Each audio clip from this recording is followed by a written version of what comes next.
નમસ્કાર, બિગ ડિબેટમાં આપનું સ્વાગત છે। હું છું આપની સાથે સંધ્યા। વિવાદમાં સંવાદનો મહા પ્લેટફોર્મ ને આજે આપણે આવી પહોંચ્યા છે વડોદરામાં, કારણ કે આજનો મુદ્દો છે ગેસ રિસાવ। આખરે આ જવાબદાર કોણ છે આ મોટી ઘટના પાછળ?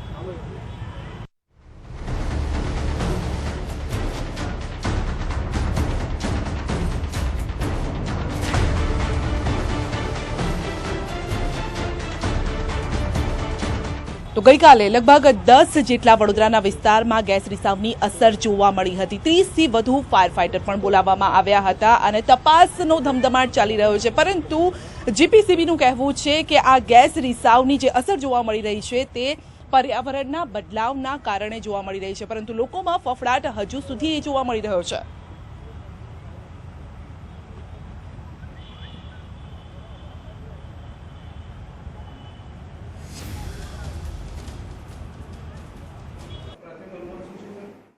એટલે જે પવનની દિશા ખરીને જે શહેર તરફથી ફરતી ક્લોકવાઇઝ ડાયરેક્શનમાં ફરી અને શહેરની વિરુદ્ધ દિશામાં ફરી, એક પેરામીટર એ હતું। બીજું પેરામીટર એ હતું કે રાત્રે જે સમયે ફરિયાદની ગંધની ફરિયાદો મળી એ સમયે ક્વિઝન્ટ કન્ડિશન હતી, એટલે કે પવનનું જે સ્પીડ હોય એ સ્પીડ ઘણી ઓછી હતી।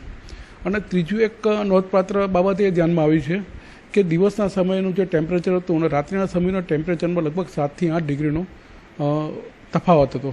એટલે આમ પ્રાથમિક દ્રષ્ટિએ અમે ઘણી બધી ચર્ચા વિચારણાઓ કરી અને પ્રાથમિક દ્રષ્ટિએ અમને એવું લાગ્યું છે કે આ મેટ્રોલોજીકલ પર્યાવરણીય પરિબળોના કારણે આ જે રાતના જે પરિસ્થિતિ ઊભી થઈ એવું પરિસ્થિતિ ઊભી થઈ હોઈ શકે। પુરા, સયાજીગંજ, સયાજી રાવ, માંડવી અને આ વિસ્તાર આ ઉપરાંત પણ 10 જેટલા વિસ્તારોમાં ગેસ રિસાવની અસર જોવા મળી હતી। લોકોમાં અફરાતફરી મચી ગઈ હતી કે આખરે આ ગેસ રિસાવ શાના કારણે છે। એલપીજી જેવી વાસ પણ આવતી હતી, પરંતુ લોકોમાં ફફડાટ હજુ પણ યથાવત જોવા મળી રહ્યો છે। શા કારણે આ થઈ રહ્યું છે લોકો પણ જાણવા ઈચ્છી રહ્યા છે, વડોદરાવાસીઓ જાણવા ઈચ્છી રહ્યા છે। આ અંગે ચર્ચા કરીશું। આપણી સાથે ચર્ચામાં મહાનુભાવો પણ જોડાયા છે, પર્યાવરણ પ્રીત પણ જોડાયા છે, આ સાથે જ પર્યાવરણ પ્રેમી આપણી સાથે જોડાયા છે, નરેન્દ્રભાઈ રાવત પણ આપણી સાથે જોડાયા છે કોંગ્રેસ તરફથી, વડોદરાની જનતા પણ જોડાઈ છે અને જે અનુભવ કર્યો છે તે અનુભવી પણ આપણી સાથે જોડાયા છે। તેમની પાસેથી જાણવાનો પ્રયત્ન કરીશું કે આખરે થયું હતું શું ગઈકાલે, ક્યાં હુઆ થા કલ?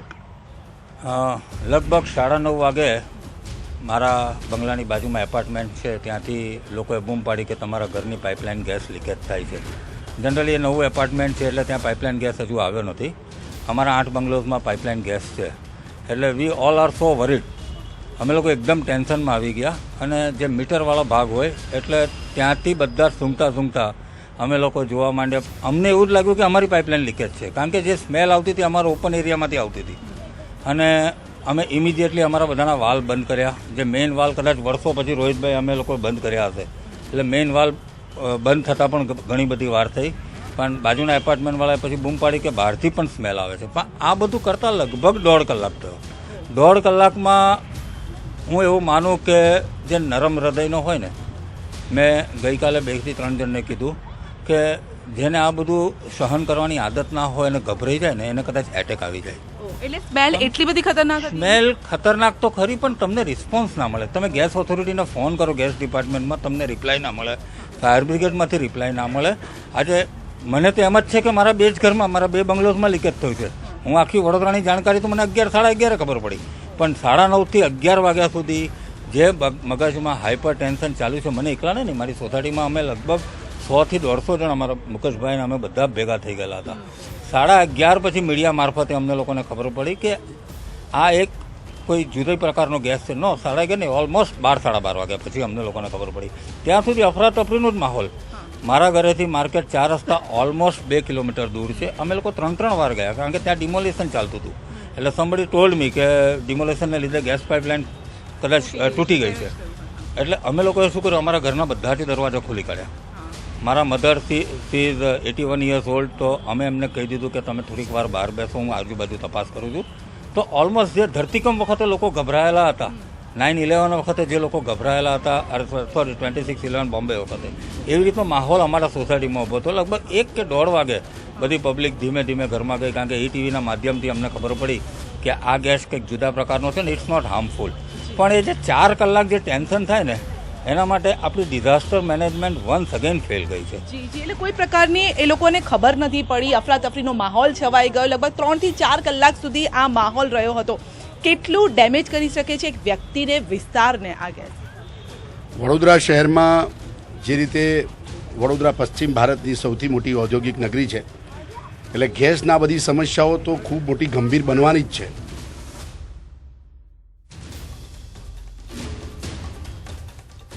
ગેસની ગળતરની ઘટનાઓ અને ગેસ દુર્ગંધની બાબતમાં વડોદરા શહેરમાં ખૂબ ફરિયાદો થયેલી છે ભૂતકાળમાં. પણ જે રીતે એમને વાત કરી એ પ્રમાણે આખા શહેરમાં જે આ પ્રકારે પ્રથમવાર આખું શહેર પકડમાં આવ્યું અને જે પ્રકારે ઘટના ઘટી એના કારણે ખૂબ મોટી અફરાતફરીનો માહોલ હતો.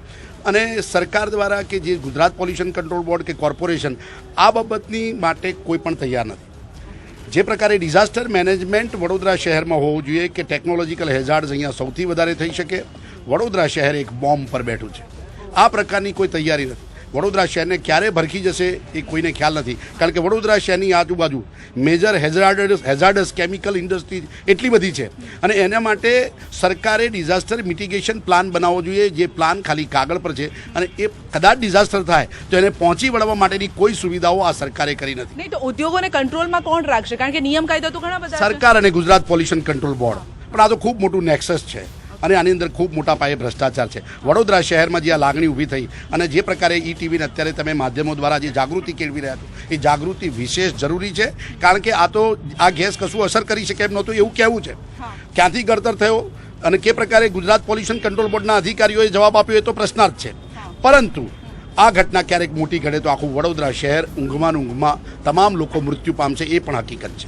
એટલે ભોપાલ જેવી ઘટના બની શકે? ભોપાલથી વધારે ઘટના ઘટી શકે એટલા કેમિકલ ગેસ વડોદરા શહેરની આસપાસ મેજર હેઝાર્ડસ કેમિકલ ઇન્ડસ્ટ્રીઝમાં પડ્યા છે. જી જી, તો ઘણું ખતરનાક છે. આ પર્યાવરણવિદ પણ આપણી સાથે છે. શું કહેશો રોહિતભાઈ આ વિશે? હું આપને એક વાત કહું કે ગઈકાલે જે અફરાતફરી થઈ એક પુરાવો આપે છે કે તંત્ર કોમામાં છે, ઊંઘતું નથી, કોમામાં છે. હું એઝ એન એક્સપર્ટ તમને કહું કે આ એટલી અઘરી બાબત નથી કે તમે 1 કલાકમાં ના શોધી શકો કે આ ગેસ કયો હતો અને ક્યાંથી લીક થયો હતો. હું સમજાવીશ તમને કે આ ગેસ કયા પ્રકારનો હોઈ શકે, કારણ કે હું તો ગઈકાલે વડોદરામાં નહોતો, પણ જે સાંભળ્યું એના આધારે મેં જે પેપરવાળાને ટીવી રિપોર્ટરને કીધું છે. મને એ આશ્ચર્ય છે કે આટલા અલગ અલગ જગ્યાએ ગેસ લીક થાય તો પહેલાં તો કાયદામાં એક પ્રોવિઝન છે કે કોઈ પણ શહેરનું હવાનું વાતાવરણ માપવા માટેનું એક મિકેનિઝમ હોય છે, એક તંત્ર હોય છે, એર મોનિટરિંગ સ્ટેશન હોય. જે બરોડા શહેરનું હવાનું પ્રદૂષણ કેવા પ્રકારનું છે, બરોડાની હવા કેવી છે એનું સ્ટેશન અગાઉથી લગાવેલું જ હોવું જોઈએ, પહેલી વસ્તુ. બીજી વસ્તુ કે તમારી વડોદરા શહેરની આસપાસ અને અંદર ઉદ્યોગો આવેલા છે અને એ ઉદ્યોગોને ધ્યાનમાં રાખીને બી એર મોનિટરિંગ સ્ટેશન લગાવેલા જ હોવા જોઈએ, કાયદામાં છે. એક સાદી વસ્તુ કહું, હું પોલ્યુશન બોર્ડનો અધિકારીઓ કંઈ મને ફોન કરે તો હું જીપીએસ ખોલું. આ સ્માર્ટ સિટીની વાત કરનારા ઓવર સ્માર્ટ લોકો છે. દે આર ઓવર સ્માર્ટ છે ઇન સ્માર્ટ સિટી. હવે આ ઓવર સ્માર્ટ લોકોને એટલું ખબર નથી કે જીપીએસ લોકેશન મેં ખાલી સવારે ફોન આવ્યા તો મેં બધા પ્લોટ કર્યા અને આ આઈડેન્ટિફાઈ કે આ જે અલગ અલગ જગ્યાના લોકેશન છે અને મેં હવાની દિશા રાતની જોઈ તો મને પોતાને ખ્યાલ આવ્યો કે આ કોઈ એક જગ્યાની સ્મેલનો મુદ્દો નથી. આ નીચેથી પણ વરસાદી ગટરમાંથી પણ બહાર આવતી સ્મેલ હોઈ શકે, ગટરની પણ સ્મેલ હોઈ શકે, ઉપરની પણ સ્મેલ. એટલે જીપીએસ લોકેશનથી તમને 15 મિનિટમાં ખબર પડે કે તમારે શું શોધવાનું છે.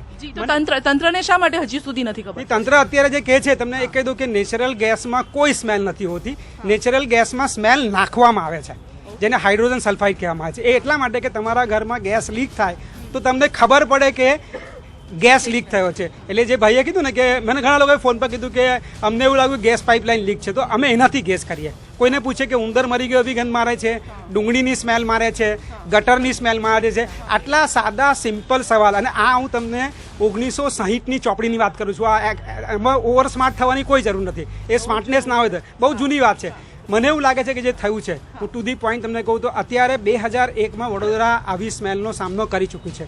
ત્યારે મને લાગે ભાગ્યેશ ઝા કલેક્ટર હતા, ભાગ્યેશભાઈ ઝા કલેક્ટર હતા, ત્યારે મને પણ કમિટીમાં અપોઇન્ટ કરેલો. ત્યારે અમે લોકોએ વડોદરા શહેરમાં અત્યારે માહોલ છે એવો જ જુદા પ્રકારનો માહોલ ગોરવા વિસ્તારમાં ઊભો થયેલો અને ત્યારે અમે રાત્રે ફરીને આઈડેન્ટિફાઈ કર્યું કે અને ત્યારે પણ અમારે કોઈ એક્સ્ટ્રા બુદ્ધિ વાપરવાની જરૂર નહોતી પડી. એટલે મને એવું લાગે છે કે અત્યારે જે લોકોની વાત પરથી લાગે છે, એક તો વરસાદી ગટર ની ગટરોમાં પ્રેમથી ઉદ્યોગો પોતાનું કેમિકલ નાખે છે. હા, અને એ સિવાય આપણે પણ મોટા પાયા પર કેમિકલ વાપરીએ છીએ. એ સિવાય ઘણા ઢાંકણાઓ એવા છે કે જે ખોલીને કોઈ પોતાનું એફ્લુઅન્ટ કે પોતાનો કચરો પ્રેમથી એની અંદર નાખી શકે. હા, હવે આ જે વાઇસ સ્પ્રેડ છે ત્રણ કોમ્બિનેશન છે. એક તો હાઇડ્રોજન સલ્ફાઇડ ચોક્કસ છે કે જે રીતે લોકો વાત કરે છે કે જે વરસાદી ગટરમાં ટ્રાવેલ કરીને એ દિશા આપણે આઈડેન્ટિફાઈ કરી શકીએ. અને જો મોનિટરિંગ સ્ટેશન આપણી પાસે તે વખતે હોત તો એ મોનિટરિંગ સ્ટેશનના આધારે એક્ઝેક્ટલી તમે 1-1.5 કલાકમાં કહી શકો કે એક્ઝેક્ટલી આ કોનું કોમ્બિનેશન છે. અને ટુ બી વેરી ઓનેસ્ટ કે આમાં કોઈ કોમન સેન્સ એકદમ અભણ માણસ કોમન સેન્સ કોનામાં નથી? અમીબેન, આપની પાસે જાણવા ઈચ્છું છું. સી બેઝિકલી હમણાં રોહિતભાઈએ વાત કરી 2001ની વાત કરીએ. 2001માં રાતે 2 વાગે પ્રેસ કોન્ફરન્સ મારા ઘરમાં થઈ હતી. It was so unbearable pollution કે રાતે ગુંગળામણ થઈને અમે ઊભા થયા હતા. ત્યારે અમે કમ્પ્લેન કરેલી. એ વાતને હું રિકલેક્ટ એટલે કરવા માંગુ છું કે એનું અહીંયા રેલેવન્સ છે. 2001માં અમે પહેલાં પોલ્યુશન કંટ્રોલ બોર્ડમાં ફરિયાદ કરી તો ત્યાં અમને એવું કહેવામાં આવ્યું કે આ કામ અમારું નથી, ફાયરવાળાને કહો. ફાયરમાં ફોન કર્યો તો કે પોલીસવાળાને કહો. કોઈ અમે પોલીસમાં રાતે કમિશનરને ફોન કર્યો, પોલીસ કમિશનર સૂતા હતા. એટલે no one was ready to take the responsibility. એટલે રાતે પ્રેસ કોન્ફરન્સ કરીને પછી સતત 1 મહિના સુધી આંદોલન કર્યું અહીંયા સુધી કે રિસ્પોન્સિબિલિટીઝ કોની છે એને કરવા માટે જીપીસીબીની ઓફિસ બી તોડવી પડેલી. એટલે ફરી એવા દિવસો આવી ગયા છે હવે. તો બરોડા 2001 થી અત્યાર સુધી બરોડાએ કોઈ લેસન લીધા જ નથી. જી, મોટો સવાલ એ છે કે 2001 થી લઈને અત્યાર સુધી 15 થી 17 વર્ષનો આ ગાળો છે. કોઈ જ અહીંયા પગલાં નથી લેવામાં આવ્યા અથવા તો વડોદરા વાસીઓને હવે જીવનું જોખમ આવી ગયું છે. ત્યારે હવે તંત્ર શું કરી રહ્યું છે? કોઈ અનુભવી હતી આપણે ગેસની બદબુ, વાસ કોઈ અનુભવી હતી? શું થયું હતું આમાં? ઘરડા માણસો અમારા જેવા જે સિનિયર સિટીઝન છે એમને ઘણા બધા પ્રશ્નો આવે છે. એક સૌથી પહેલાં તો હું ઈટીવીને અભિનંદન આપું છું કે જે પ્રજા સમક્ષ લાવી છે. તંત્રો એકબીજા ઉપર આક્ષેપો અને એ આપે છે, પર્યાવરણ બગાડે છે, પણ પર્યાવરણના જવાબદાર તો આપણે છીએ છીએ ને. જવાબદારી ફેંકી કરીએ છીએ સારું ના ગણાય. આનું કંઈક સોલ્યુશન લાવવું પડે. તે બદલ અભિનંદન તો ઈટીવીને તો આપવું જ પડે, કારણ કે જે પ્રજા સમક્ષ થાય છે, જે થોડુંક જાગૃત થાય છે. ભોપાલ જેવું આપણે તો અહીં નથી જ કરવું. આ પહેલાં ભાઈએ કહ્યું કે આપણે બોમ્બ ઉપર જ બેઠા છીએ, પણ એ આપણે એને નિકાલ તો લાવવો જ પડશે ને કંઈ ને કંઈ. તંત્રએ તો 100% જાગવું જોઈએ. મારી એક જ નમ્ર વિનંતી છે તંત્રના આપણા અધિકારીઓ છે એ અહીં આવી અને 100% કંઈ નિર્ણય લાવે, કારણ કે આપણે કંઈ જીવવું છે અને પર્યાવરણના જવાબદાર તો આપણે બધા જ છીએ ને. એટલે દરેક વ્યક્તિ, ઉદ્યોગો, હા, કોઈ પણ ને ઉદ્યોગો પણ આપણે ચલાવીએ છીએ, હેન્ડલિંગ તો આપણે જ કરીએ છીએ ને. એટલે એ ખોટું છે. એટલે તંત્રએ જાગૃત થવું જોઈએ અને વહેલી તકે જાગૃત થવું જોઈએ. તંત્રએ જાગૃત થવું જોઈએ, વહેલી તકે જાગૃત થવું જોઈએ તેવું અહીંના રહીશો પણ કહી રહ્યા છે. આપ શું કહેશો? વડોદરા શહેરમાં કેટલી જીઆઈડીસીઓ આવી છે. વડોદરા જિલ્લામાં નંદેસરી જીઆઈડીસી, સાવલી જીઆઈડી, અનેક જીઆઈડીસીઓ છે. આ ગોરવા જીઆઈડીસીનો બનાવ છે અને ત્યાં આગળ જે થયું કહેવાય વડોદરા શહેર માટે, કારણ કે એની આસપાસ રિફાઇનરી, જીએસએફસી બહુ મોટી કંપનીઓ આવેલી છે. બહુ મોટી 6 મહિના પહેલા લાખો રૂપિયાની લાંચ લેતા પકડાયા હતા. એમનું નામ પ્રાંત અધિકારી જે સીએ શાહ કરીને હતા. લાખો રૂપિયાની લાંચ લીધી, પછી પકડાયા, સસ્પેન્ડ થયા. ત્યારબાદ બીજા અધિકારી આવ્યા અને આ બીજા અધિકારી આ ધંધો કરી રહ્યા છે. આ લોકોનું માત્ર ને માત્ર કામ એ જ હોય છે કે કોઈ પણ કંપની રજીસ્ટ્રેશન કરાવો, એને જગ્યા આપો, એની જોડેથી ખૂબ મોટા રૂપિયા લઈ લો અને કમાઈ લો અને બેસી જાઓ.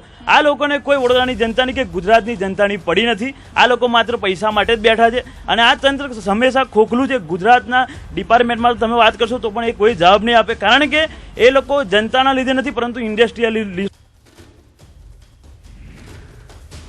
પર્યાવરણમાં બદલાવ આવ્યો તેના કારણે આ ગેસની અસર જોવા મળી છે. પર્યાવરણમાં બદલાવ નહીં, એટલે આ ખોટી વાતો એ લોકો પોતાના પૈસા ના કમાવાનો બંધ થઈ જાય એટલા માટે ખોટી વાતો કરે છે. બીજી એક બહુ મોટી વાત કે જીએસપી કરીને નંદેસરી જીઆઈડીસીમાં મોટી કંપની છે. ભોપાલમાં જે કાંડ થયો હતો એ જ કાંડવાળી કંપની આજે તો પણ ત્યાં આગળ પરમિશન આપી દેવામાં આવી છે. આવી તો કેટલી કંપનીઓ છે જે પરમિશન આપવામાં આવે છે અને હજુ પણ આ તંત્ર સુધરતું નથી. હું પોતે ત્યાં એમને ઓફિસમાં એસિડ ફેંક્યું હતું સીએસ હાની ઓફિસમાં, ત્યારબાદ એ સસ્પેન્ડ થયા હતા. એટલે મારી તો એક જ માંગણી છે કે તાત્કાલિક ધોરણે પર્યાવરણ વિભાગ અને જીપીસીબી વિભાગ એક સંપૂર્ણપણે સજ્જ થાય અને પૈસા કમાવાનું બંધ કરે, જનતા તરફ કંઈક નજર નાખે. જી, તો લાંચના આક્ષેપ પણ અહીંયા લાગી રહ્યા છે. હવે કેટલું સત્ય કેટલું નહીં એ જનતા પણ જાણે છે, અધિકારીઓ પણ જાણે છે, પરંતુ આ બધાની વચ્ચે પીસાય છે તો આખરે જનતા પીસાય છે. મેડમ, જીપીસીબી એટલે બેઝિકલી ગુજરાતનું પોલ્યુશન માફિયા છે.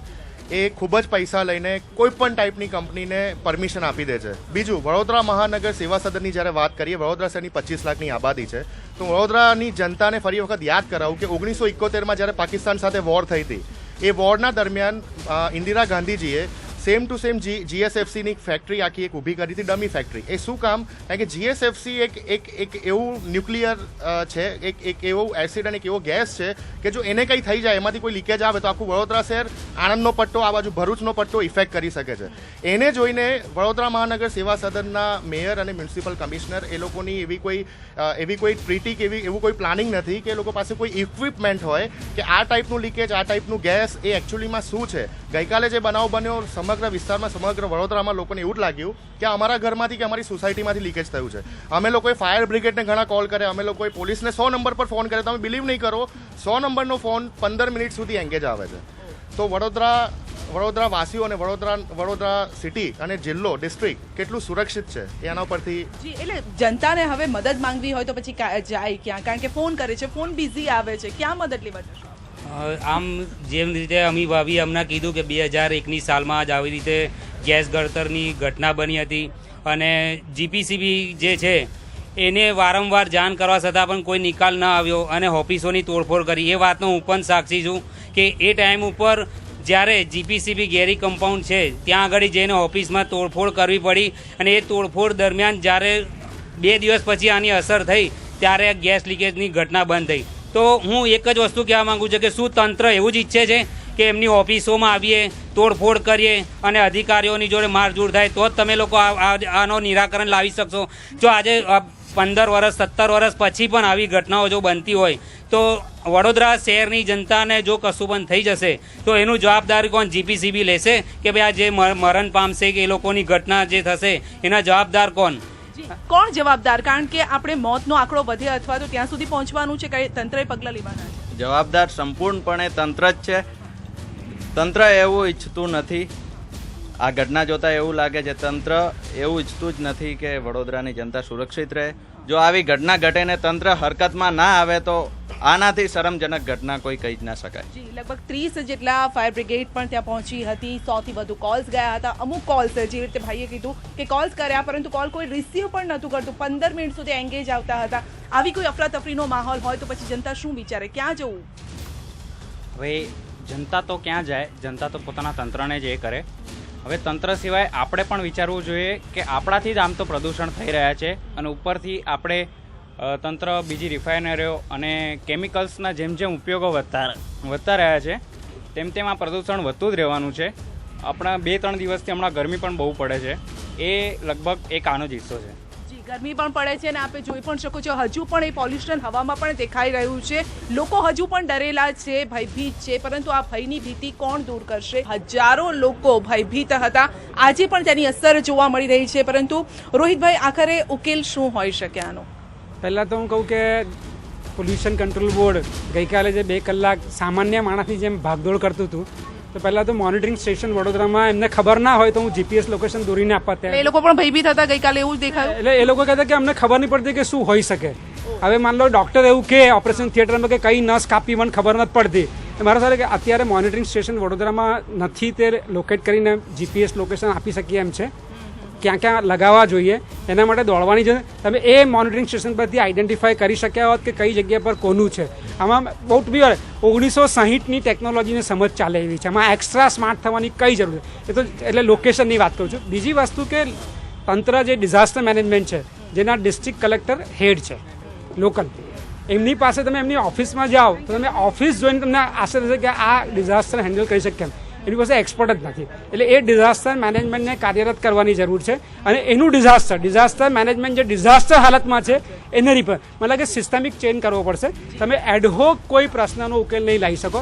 એટલે તંત્ર સક્રિય કરવા માટે લોકોએ બોલવું પડશે. જેટલા જોરથી આપણે બીજા મુદ્દા પર બોલીએ છીએ એટલા જોરથી જો પર્યાવરણના મુદ્દા પર નહીં બોલીએ તો ઘરમાં એક્વાગાર્ડ તો આવ્યું છે, માથે હેલ્મેટ નહીં, નાકે હેલ્મેટ પહેરવો પડશે. હવે અત્યારે જો વડોદરામાં ગ્રીન સિટી કહેવાય છે, આપણી વડોદરા ગ્રીન સિટી છે. ગ્રીન સિટીમાં આટલો પ્રોબ્લેમ થાય છે તે છતાંય તંત્રને ખબર જ નથી કે આ શું છે, કઈથી આવે છે વાસ. અને લગભગ આ તો ખાસા ટાઈમથી વાસ આવે છે. આજે આવી છે આ તો બહુ હમણાં વધારે છે, જે તમે સૂંઘી બી શકો આમ તમને એકચ્યુઅલમાં લાગે કે ભાઈ વાસ આવે છે. પણ આ બાબતે નાના છોકરાઓ, મોટા જે વડીલ છે એ લોકોને કેટલી તકલીફ પડે છે તંત્રને ખબર જ નથી. હજુ ખબર જ નથી કે કઈથી વાસ આવે છે. જી, અને જેવી રીતે રોહિતભાઈ કીધું ને કે એક્સપર્ટ પણ નથી આપણી પાસે. જો એક્સપર્ટ નહીં હોય તો પછી જેમ સાહેબે કીધું કે આજુબાજુ આપણી આટલી બધી ફેક્ટરીઓ છે, જે આટલી નાની વસ્તુની તમે ખબર ના પડતી હોય તો આટલી જે મોટી વસ્તુમાં પ્રોબ્લેમ આવશે તો એનું સોલ્યુશન તમે કેમ ન કરશો? જો અત્યારે તમે રેડી જ નહીં હોવ તો આગળનું તમે શું કરી શકશો? એ મેઇન વસ્તુ. એટલે વડોદરાવાસી પણ ચિંતિત છે ને તેમનો પણ એ જ સવાલ છે કે આગળ મોટી જો મુશ્કેલી આવી ગઈ તો પછી કોણ બચાવશે આપણને આમાંથી? હા, જાપાનમાં અર્થક્વેક થાય ને બેન, તો લોકોને ખબર હોય છે અર્થક્વેક થાય તો શું કરવું. ત્યાંની સરકાર અમને શીખવાડે છે. ચાલો કોઈની પણ ભૂલ, રોહિતભાઈ અટ્ટાના આપણે જે થયું એ ભૂલી જઈએ, પણ હવે શું તમારે પ્રજાને એટલી તો જાગૃત, એટલીસ્ટ આ ગુજરાતના આ પટ્ટામાં વડોદરાથી લઈને અંકલેશ્વર સુધીના લોકોને એટલું તો શીખવાડવું પડશે કે સાચે ગેસ લીકેજ એ લોકો જ 2 કલાક સુધી ભાગતા રહ્યા હતા. તો ખાસ હવે જાગૃતતા, ધારો કે સરકારની કેપેસિટી ના હોય, ગુજરાત પોલ્યુશન કંટ્રોલ બોર્ડની કેપેસિટી ના હોય, તો કદાચ રોહિતભાઈ જેવાએ પહેલ કરીને અમીબેને આપણે આપણી વડોદરાની પ્રજાને બચાવવા માટે કાંઈક પણ એવા પગલાં લેવા જોઈએ કે એટલીસ્ટ સાવચેત પ્રિકોશન ઘરમાં શું કરી શકે. લોકો ગભરાય તો ના જાય. જે ગઈકાલનો માહોલ તમે કોઈ જોયો નથી, પણ જે મોટી ઉંમરની બહેનોથી લઈ અને નાના બાળકો જે અફડાતફડી કરતા હતા ને, આ ટાઈપના માહોલમાં કદાચ કોઈ બીજો એક્સિડન્ટ પણ થઈ શકે છે. જી, એટલે આ હાવ જે આખો ઊભો થઈ ગયો છે તેને નાથવાની જરૂર છે. બરાબર, બિલકુલ જરૂર છે. અવેરનેસની જરૂર છે. જેમ કે ભાઈને કીધું કે ભાઈ કે કોઈ પણ જાતનું કોઈ પણ પ્રોબ્લેમ આવે તો એમનું સોલ્યુશન શું. હું તમને કહી શકું છું, કાલે જે ઘટના બની, લોકો જેમ ભાગમભાગી કરતા હતા, એ ભાગમભાગીમાં અમુક એવા પણ લોકો છે જેમને સફોકેશનનું પ્રોબ્લેમ હોય છે, શ્વાસનું. એક્ઝામ્પલ આપીશ, મારા પડોશીમાં જ અમુક લોકો એવા છે જેમની જે નોઇઝ બ્રીથિંગ હોય, વન સાઇડ બ્રીથિંગ લે છે, એમને એટલો સફોકેશન થયો, એ બેહોશ થઈ ગયો. એ ટાઈમે 108 ફોન કર્યો, કોઈ રિસ્પોન્સ નહીં મળ્યો. 108 પણ લેટ પહોંચી. ફાયર બ્રિગેડને ફોન કર્યો, નો રિસ્પોન્સ. એ કહે છે કે તમે કંટ્રોલ પોલીસ વિભાગને ફોન કરો, પોલીસ વિભાગ કહે છે ફાયર બ્રિગેડને ફોન કરો. કોઈ કોમ્યુનિકેશન, કોર્ડિનેશન કોઈ હતું જ નથી. અને જે વાત કહે છે અવેરનેસની જરૂરત છે, પબ્લિકને અવેરનેસની જરૂરત છે, ગવર્મેન્ટને સામે જવાબ આપવાની જરૂરત છે. જવાબ મળશે ક્યારે? વિધાનસભાની ચૂંટણીમાં સરકાર બદલીને નવી સરકાર લાવો, જે કામ કરશે, જે પબ્લિકની વાત સાંભળશે. જી, એટલે આ પણ વાત હવે ચૂંટણી સુધી પહોંચી ગઈ છે, કારણ કે જનતા સોલ્યુશન ઈચ્છી રહી છે, પ્રશ્નોના જવાબ ઈચ્છી રહી છે. ચોક્કસથી પર્યાવરણ મંત્રાલય કે પર્યાવરણની બાબતે ખૂબ જાગૃતિની જરૂર છે. સરકાર દ્વારા કોઈ પણ પ્રકારની વ્યવસ્થા કે અવેરનેસ નથી. જેમ જાપાનમાં અર્થક્વેક આવે તો નાનું બાળક પણ ટેબલ નીચે જતું રહે. ફક્ત એક જ ઉદાહરણ કહું છું, કદાચ ગુજરાત રાજ્યની 99% પ્રજાને ખ્યાલ નહીં હોય કે તમારો ગેસ ગળતર થાય અને જે પવનની દિશામાં ગેસ જતો હોય તો તમારે કઈ દિશામાં ભાગવાનું. તો લોકો શું સમજશે કે પવન આવે છે એની આ બીજી દિશામાં, પરંતુ એવું ના હોય, એના કાટ ખૂણે ભાગવાનું હોય. આ કોઈને ખ્યાલ નથી. આ પ્રકારની વાત લોકો સુધી પહોંચાડવાની. ગેસ ગળતર થઈ ગયો તો તમારે ભીનું કપડું મોઢા પર કરવું જોઈએ, બારી બારણા, આ બધી બાબતો રોહિતભાઈ જેવા એન્વાયરમેન્ટલિસ્ટ જાગૃતિ કેળવે. પણ ક્યારે? સરકારનું કામ છે, તો ખૂબ મોટું કામ છે અને આ બાબતે ખૂબ ગંભીરતા કેળવવી પડશે. એ બાબતમાં સરકારનું ધ્યાન નથી. ખૂબ મોટું બજેટ, ખૂબ મોટી અવેરનેસ, નહીતર ચોક્કસથી વડોદરા શહેર એકવાર ઊંઘમાં ભોપાલ કરતા ખતમ થઈ જશે, એ નિશ્ચિત છે. જી, આપ ઈચ્છો છો સરકાર કંઈ પગલાં લે? સરકારે પગલાં લેવા જોઈએ. આ તંત્ર જેને બિલકુલ ઊંઘતું છે, આ કશું પગલાં લેવાના નથી. એટલે હવે પબ્લિકે જ જાગૃત થવું પડશે અને એમની પાસે જવાબ માંગવો પડશે, તો જ સરકાર જાગશે. જી, તો પબ્લિકે જ જાગૃત થવું પડશે અને તેમણે જવાબ માંગવો પડશે. પરંતુ જો આવી કોઈ હોનારત થાય ત્યારે જનતાએ પહેલાં પબ્લિકે શું કરવું જોઈએ? પહેલાં પોતાની સિક્યોરિટી માટે શું કરવું જોઈએ? સી બેઝિકલી બરોડા શહેરમાં સૌથી પહેલાં ઓફસાઇટ ઇમરજન્સી પ્લાન બનેલો ભોપાલની ટ્રેજેડી પર. પણ ટ્રેજિક વાત એ છે કે એ ઓફસાઇટ ઇમરજન્સી પ્લાનની ખાલી 3 કોપી એક કલેક્ટરના કબડમાં લોકડ હોય, એક સેન્ટ્રલ કંટ્રોલ રૂમમાં હોય અને બીજી કોઈ ચેરમેનના રૂમમાં હોય. આ ડોક્યુમેન્ટ કોઈ દિવસ પબ્લિક ડોક્યુમેન્ટ થયું જ નથી. એઝ પર રૂલ્સ કોઈ બી ઇન્ડસ્ટ્રીમાં કોઈ બી હઝાર્ડસ કેમિકલ હોય તો એ કેમિકલ, એનો એન્ટીડોટ બધું પબ્લિકલી પબ્લિશ થવું જોઈએ. એ બી નથી થતું. બીજું જે 7માં અમે બરોડા શહેરનો એક ડિઝાસ્ટર મિટિગેશન પ્લાન બનાવેલો. એમાં as a part of mitigation strategies એવું નક્કી કરવામાં આવેલું કે સ્કૂલ લેવલ કે in case of toxic release તમને શું કરવું જોઈએ, ફાયર હઝાર્ડ હોય તો હાઉ ટુ રિએક્ટ, તો કેવી રીતે રિએક્ટ કરવું, અર્થક્વેક હોય કે કોઈ બી કુદરતી હોનારત હોય, હાઉ ડુ યુ રિએક્ટ, એનું રિસ્પોન્સ મિકેનિઝમ તમને લોકોને શીખવાડો, જેથી કરીને પોતાનો જીવ બચાવી શકશે. અને આઈ થિંક આ ઇન્ડસ્ટ્રીની બી મોરલ રિસ્પોન્સિબિલિટી છે અને તંત્રની બી છે. They should come out. અને અત્યારે CCRના જે એમના ફંડ્સ છે બધાએ ભેગા થઈ અને એઝ એ CSR ફંડ્સમાં બધું થઈને એ લોકોને બધાને ટ્રેનિંગ આપવી જોઈએ, અવેરનેસ લાવવી જોઈએ. એક બાજુ ઇન્ડસ્ટ્રી આ very smart and very powerful lobby, એ લોકો સ્માર્ટલી કહે છે કે આ ઇન્ફોર્મેશન બહુ સેન્સિટિવ છે. જે વસ્તુ હવે કોઈ બી નાનું બાળક ઇન્ટરનેટ ખોલીને જોઈ શકતું હોય કે આ પ્રોડક્ટ છે તો આનું બેઝિકલી રો મટીરિયલ શું હશે, એમાં કોઈ સિક્રસી નથી. બટ એનાથી બચવું કેવી એની એક સામાન્ય નાગરિકને અવેરનેસ આપવી બહુ જરૂરી છે. અને ઇટ ઇઝ હાઈ ટાઈમ કે બરોડા જેવું શહેર પર્ટિક્યુલરલી આની પહેલ કરે, કારણ કે Baroda is like a living bomb. અહીંયા જો ટ્રેજેડી થઈ તો 100 ભોપાલ એક સાથે થશે. ઘણા લોકોના જીવ પર આવી જશે. રોહિતભાઈ, શું કરવું જોઈએ પબ્લિકે પોતાની જાતના રક્ષણ માટે? હું આપને કહી દઉં કે અમારી પાસે ઘણી બધી બેઝિક ઇન્ફોર્મેશન છે. હું આપને 2 નંબર આપીશ કે ક્યારે કોઈને પ્રોબ્લેમ થાય તો અમે હેલ્પલાઇન ચલાવીએ છીએ. અને આપને આશ્ચર્ય થશે કે જ્યારે એ હેલ્પલાઇનના લોકો એક જમાનામાં તપાસ કરવા ગયા હતા કલેક્ટર ઓફિસમાં અને બીજી ઓફિસમાં કે કોઈ ટોક્સિક ગ્લાસ લીક થાય તો કયો નંબર આવે, એ લોકોએ અમારા ઘરનો નંબર આપેલો કલેક્ટર ઓફિસમાંથી. આ પ્રકારનું તંત્ર છે. એટલે હું તમને કહું કે બેઝિક ઇન્ફોર્મેશન અત્યારે સુપ્રીમ કોર્ટની અંદર હમણાં જ એક ઓર્ડર થયો 22મી ફેબ્રુઆરી 2017માં અમારી PILને આખા દેશની બધી ઇન્ડસ્ટ્રીને મોનિટર કરવાની વાત થઈ છે. એમાં અત્યારે એક સિસ્ટમ બનાવી રહ્યા છે. અત્યારે પોલ્યુશન બોર્ડ બી તમે પેપરમાં જશો તો 3-4 દિવસથી એડ આવે છે મોટી, અને પોલ્યુશન બોર્ડના અધિકારીઓ ઉદ્યોગપતિ સાથે મિટિંગ પણ કરી રહ્યા છે. મારો સવાલ એ છે કે અમે એક ડેટા બેંક ઊભી કરી રહ્યા છીએ. પહેલી વાર અત્યારે તંત્ર એ ડેટા બેંક ઊભી કરવા માટે તૈયાર થયું છે અને ડેટા બેંક ઊભી કરવાની કોશિશ કરે છે. બરોડાનો મેપ મેં જોયો છે, અંકલેશ્વરનો જોયો છે. તમે એ મેપ જુઓ ને તમને ખ્યાલ આવે. અને એ ઇન્ફોર્મેશન આપણે લોકોને જેમ આપણે મોદી કરીને મોદી પહોંચાડીએ છીએ એવી ત્યાં આ માહિતી પહોંચાડવાની જરૂર છે. મોદીની માહિતી પહોંચાડવાની જરૂર નથી કે ઇન્દિરા પંજો નહીં, પણ તમે બેઝિકલી અત્યારે જે લોકોને બેઝિક માહિતી હોવી જોઈએ એ બસ. અને બીજી વસ્તુ આપને કહી દઉં કે જે લોકો અધિકારીઓ છે, જે મુખ્ય અધિકારીઓ છે, પહેલાં તો એમને માહિતગાર. તમે વડોદરાના મેયરને, સ્ટેન્ડિંગ કમિટીના ચેરમેનને બોલાવો, કલેક્ટરને બોલાવો, પોલીસ, તમે એમને પૂછો કે વડોદરા વિશે શું જાણે છે, એમને પણ ખબર નથી. એટલે મારો છે કે અત્યારે એક ડેટા બેંક બની રહી છે કારણ કે સુપ્રીમ કોર્ટનો ઓર્ડર આવ્યો છે. એ ડેટા બેંક ઓર્ડર ન આવ્યો હતો ને બધા નહીં, કારણ કે એ પહેલાં તો અમારું નામ દેશદ્રોહીના લિસ્ટમાં હતું. અમારા જેવા લોકો પરદેશ રહેતા હતા એન્જિનિયર થયા પછી એ છોડીને પાછા આવ્યા. We are not in list of not required Indians, we are staying in India.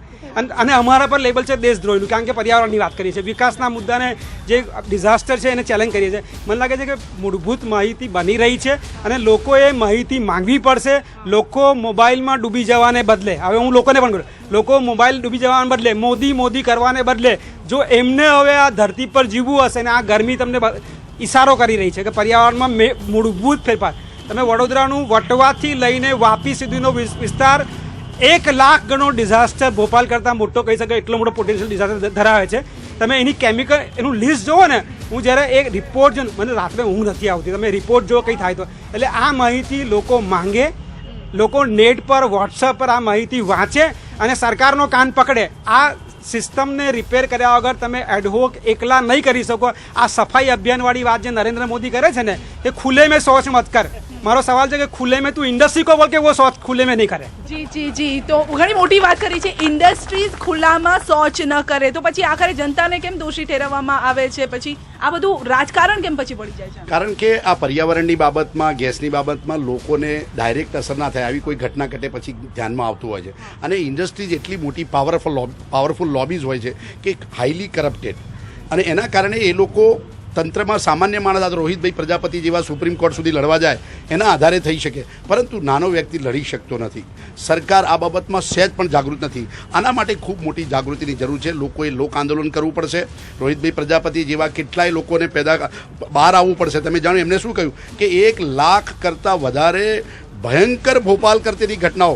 મારે તો તમને ETVના માધ્યમથી એવું કહું છું કે આ બાબતે તમે ખૂબ મોટી જાગૃતિ આપો અને આ જે એપિસોડમાં રોહિતભાઈને બધા બોલ્યા છે એ લોકો વચ્ચે લઈ જાઓ કે લોકો કેવા જીવી રહ્યા છે અને કેવી વચ્ચે જીવી રહ્યા છે. સામાન્ય બાબત નથી, પરંતુ આ ખૂબ ગંભીર બાબત છે. સરકારે જાગૃત થવું જોઈએ, સરકારી તંત્રને સબક શીખવાડવો જોઈએ. ભ્રષ્ટાચારીઓ તમે જુઓ છો, ગુજરાત પોલ્યુશન કંટ્રોલ બોર્ડના છેલ્લા 6 મહિનામાં 3 અધિકારીઓ પકડાયા છે.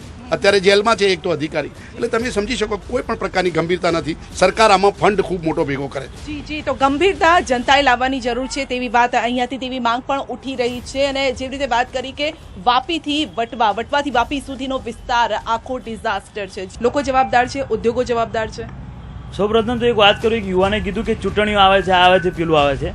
દુઃખની વાત એ છે કે આપણે કોઈ બી વાતમાં ચૂંટણીઓ લાવી દઈએ છીએ, પણ જ્યારે 20 વર્ષથી નંદેશ્રી વડોદરા જિલ્લામાં એક વિસ્તાર આવેલો છે નંદેશ્રી GIDC નામક, ત્યાં આગળ 20 વર્ષથી પીળું પાણી થઈ ગયું છે. પીવાનું પાણી આ કેમિકલ કંપનીઓના કારણે પીળું થઈ ગયું છે, ત્યાંના લોકોને કેન્સર જેવો ચામડીના રોગ થઈ રહ્યા છે, તો કોઈ રાજકારણી જોવા જતું નથી. બીજી વાત કે ત્યાં આગળ આ તો ગઈકાલે વડોદરા શહેરમાં એક નાની ગમતી ગંધ ગઈ, પણ વડોદરા જિલ્લાની અંદર એક ગામડું છે નંદેશ્રી જેવું ગામડું, એના આસપાસના વિસ્તારના કેટલાય લોકો રોજની રોજ આ ગંધ સહન કરે છે, પણ કોઈ નેતા કે કોઈ જોવા આવતું નથી. એટલે મારી તો એક જ વાત છે કે આપે જે આ ઉજાગર કર્યું છે આપને અભિનંદન અને આભાર માનીએ છીએ, પરંતુ આપ નંદેશ્રીની પણ એક જીઆઈડીસીની વાત ઉજાગર કરો. ત્યાં આગળ લોકો મરી જઈ રહ્યા છે, લોકોને રોગ થઈ રહ્યો છે, કેન્સર થઈ રહ્યું છે. એટલે લોકો રાજકારણ આમાં ન આવવું જોઈએ. રાજકારણ શા માટે ઘૂસી જાય છે? નંદેસરીની તેમણે વાત કરી.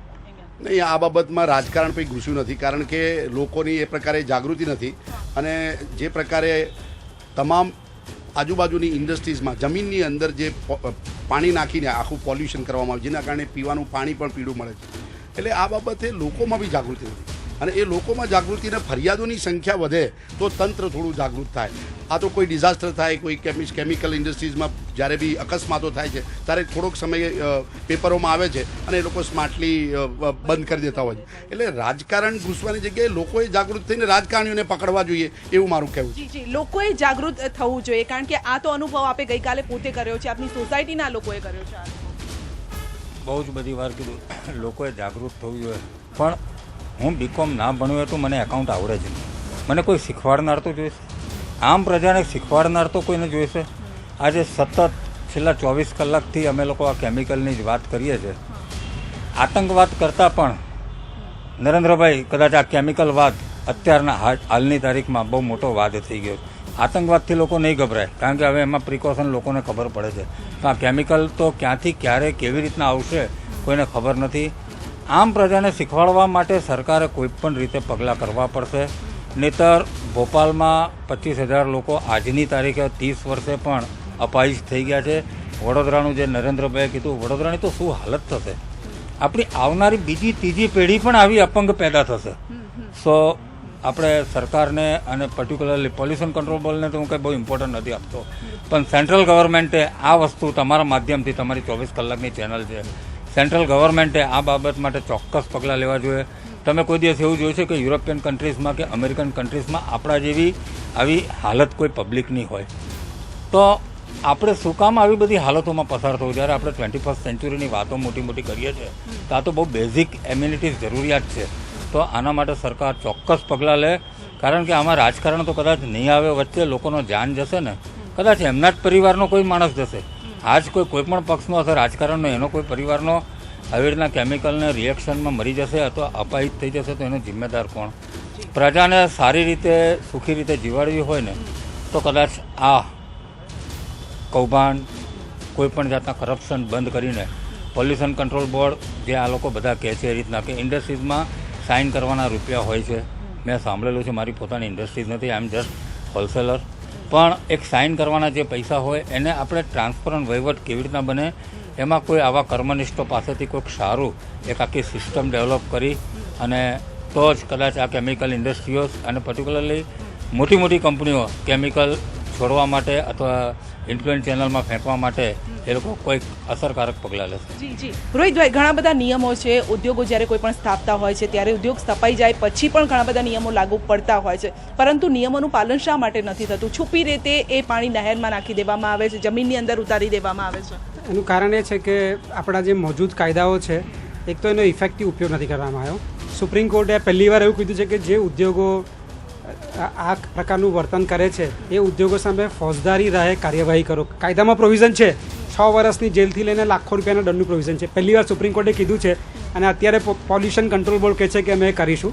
પણ હું લોકો માટે એક કહેવાનું કહીશ કે જ્યારે મેં કીધું કે લોકોએ શું કરવું જોઈએ, કેટલીક જવાબદારી લોકોએ નિભાવવી પડશે અને લોકોએ સરકાર પર પ્રેશર લાવવું પડશે. તમે વિચાર કરો કે તમે કેટલો કચરો પેદા કરો છો. તમને કહું કે 14મી મે 2014નો એક રિપોર્ટ છે કે પ્લાનિંગ કમિશનનો, કે આપણે એટલા મોટા પાયા પર કચરો પેદા કરીએ છીએ, અને એમાં ખાસ કરીને હવે જે કચરો જે છે એ લગભગ ઘરમાંથી જે નીકળે છે એમાં પ્લાસ્ટિકનું બહુ મોટું પ્રમાણ છે. અને આ પ્લાસ્ટિક ઉદ્યોગોવાળા લે, પ્લાસ્ટિકની બોટલથી મળીને બધું જ. કોઈને એ પણ ખબર નથી કે પ્લાસ્ટિકની બોટલ તાપમાં પડી રહે અને એમાં પાણી ભરેલું હોય, પછી એ ઠંડુ કરીને પાણી પીવો તો એ પાણી પીવા લાયક નથી રહેતું. એવા ઘણા બધા મુદ્દાઓ છે. એટલે મને એવું લાગે છે કે લોકોએ એક નક્કી કરવું પડશે. મને ઘણા મસ્કરી કરે છે કે હું હંમેશા મારા બેગમાં એક પ્લેટ, ચમચી અને વાડકીને ગ્લાસ લઈને ફરતો હોઉં છું અને મારા થેલામાં કાપડની થેલી પણ હોય છે. લોકો મસ્કરી કરે છે. મને લાગે છે લોકોએ સમજવું પડશે કે હવે આ કાપડની થેલી બચાવી શકે એમ છે. તમારે થેલામાં ગ્લાસ લઈને જવું પડશે કે સરકાર તો પ્લાસ્ટિકવાળા લોકોના ઉદ્યોગોના જીડીપી વધારવા માટે જીડીપી વધારવા માટે તો એવું ઈચ્છે છે કે આ બધું પેદા થયા કરે ને ફેંકાયા કરે. યુઝ એન્ડ થ્રો કરીએ છીએ. પહેલાં તો કહ્યું છે યુઝ કપડું હોય એમાંથી થેલી બનતી હતી, થેલામાંથી પોતું બનતું હતું. અત્યારે બધું અને આપણે મને એવું લાગે છે કે આપણે ફેંકોની સંસ્કૃતિમાં આવી ગયા છે અને એમાં સરકારનો મોટો રોલ છે, પ્રચારનો મોટો રોલ છે, માર્કેટિંગનો મોટો રોલ છે, આ વાઇબ્રન્ટ ગુજરાતોનો મોટો રોલ છે. મને લાગે લોકોએ નક્કી કરવું પડશે કે હવે અમારે આરોનું પાણી નથી પીવું, મને નળમાંથી સીધું પીવાય એવું, નદીમાંથી ગ્લાસ નાખીને પીવાય એવું પાણી જોઈએ છે, એવી માંગણી કરવી જોઈએ અને મને લાગે કામે લાગવું છે. હજુ પણ દિવસો દૂર નથી. જો લોકો ગંભીરતા નહીં રાખે તો તમારા પછીના જે પેઢી છે એ તમારા ગળામાં જૂતાનો હાર પહેરાવશે કે મારા મા બાપ એવો સમાજ મૂકી ગયા કે નાકને હેલ્મેટ પહેરવો પડે છે. જી બહુ મોટી વાત કરી છે. આપણે આપણી જનરેશનને શું આપી રહ્યા છે તો પછી આમાં? સી બેઝિકલી જેમ રોહિતભાઈએ અત્યારે વાત કરી અને અહીંયા અમુક લોકોએ કહ્યું કે આમાં રાજકારણ ના હોવું જોઈએ, બટ આઈ ફીલ કે પબ્લિકે હવે એટલું અવેર થવું જોઈએ ને પોતાના રાઇટ માટે ચોખ્ખું પાણી, ચોખ્ખી નદી, ચોખ્ખી હવા માટે એટલું અવેર થવું જોઈએ કે એ લોકો રાજકારણીઓને પ્રેશરાઇઝ કરે ને આને પ્રાયોરિટાઇઝ કરે. અત્યારે જે ખાલી સુપરફિશિયલ બ્રિજો અને પુલો જેવા પ્રોજેક્ટ થાય છે, instead of that 100% effluent treatment, pure water, drinking water મળે, અમારી રિવર્સ રિવાઇવ થાય, એને પ્રાયોરિટાઇઝ કરવા પબ્લિકે એનું પ્રેશરાઇઝ કરી એ પ્રેશર બિલ્ડ કરો તો રાજકારણીઓ ઓટોમેટિકલી સુધરશે. જી એટલે આપણે પ્રેશર કરવું પડશે, આપણે ઇન્સ્પાયર કરવા પડશે. જી ટૂંકમાં આપણે અત્યારે વડોદરા શહેર અને ગુજરાતમાં એક એવી એક્સ્ટ્રીમ પોઝિશન ઉપર છે કે જ્યાં ખાલી બોલ બચ્ચનગીરી કરવાથી કે ખાલી બોલવાથી કે સરકારને લવ લેટર લખવાથી કોઈ એક્ટિવિટીઝના કારણે કશું થવાનું નથી. દિલ્હીમાં નિર્ભયા કાંડ થયા પછી દિલ્હીની પ્રજાએ જે આંદોલન ઊભું કર્યું અને આંદોલનના કારણે સરકાર ઉપર જે પ્રેશર આવ્યું અને 48 કલાકમાં એના ઉપર એક્શન લેવામાં આવી. વડોદરાની જનતાએ 25 લાખ લોકોએ ભેગા થઈને કોઈ રાજકારણીને સાઈડ પર રાખીને, એક્ટિવિસ્ટને સાઈડ પર રાખીને રોડ ઉપર ઉતરીને આંદોલન કરવું પડશે. ટૂંકમાં શું કહેશો? હું તો એટલું જ કહેવા માંગીશ કે જે રીતે યુપીમાં બીજેપી જીતી અને વડોદરા શહેરની અંદર ને ગુજરાતની અંદર મોટા હાર્દિક અભિનંદનના બોર્ડો લગાવવામાં આવ્યા, તો હું રાજકારણીઓને પણ એવું કહેવા માંગીશ કે દરેક ધારાસભ્ય છે, આપણા વડોદરા શહેરના MP છે, એ લોકોએ પણ આ ભૂકંપ છે, પૂર છે, આ ગેસ લીકેજિંગ છે, એનાથી સાવચેતી મેળવવા માટેના શું પગલાં આપણે લઈ શકીએ એવા હોર્ડિંગ્સ લગાવવા જોઈએ. ટૂંકમાં હા જી ઘણી સાચો સુઝાવ છે કે હોર્ડિંગ્સ લગાવવા જોઈએ, જાગૃતિના કામ કરવા જોઈએ, કારણ કે જનતા હજુ અજાણ છે, તેમને જાગૃત કરવાની જરૂર છે. આરો વેચાય છે, આરો આપણે લઈએ છીએ, પરંતુ એ પાણી દૂષિત આવે છે, માટે આપણે જરૂર છે. પ્લાસ્ટિકની બોટલની વાત કરવામાં આવી અનેક પર્યાવરણ પ્રેમીઓ વાત કરી રહ્યા છે, પરંતુ જનતાના ગળે કેટલી ઉતરે છે તે પણ જોવાની જરૂર છે. અમારો એક પ્રયાસ હતો આપને સજાગ કરવાનો. આપે કેટલું મેળવ્યું આપના ઉપર છે. અને વધુ સમાચાર સાથે આપણે ફરીથી મળતા રહીશું. મને રજા આપશો અને આપ સૌનો આભાર અમારી સાથે જોડાવા બદલ. નમસ્કાર.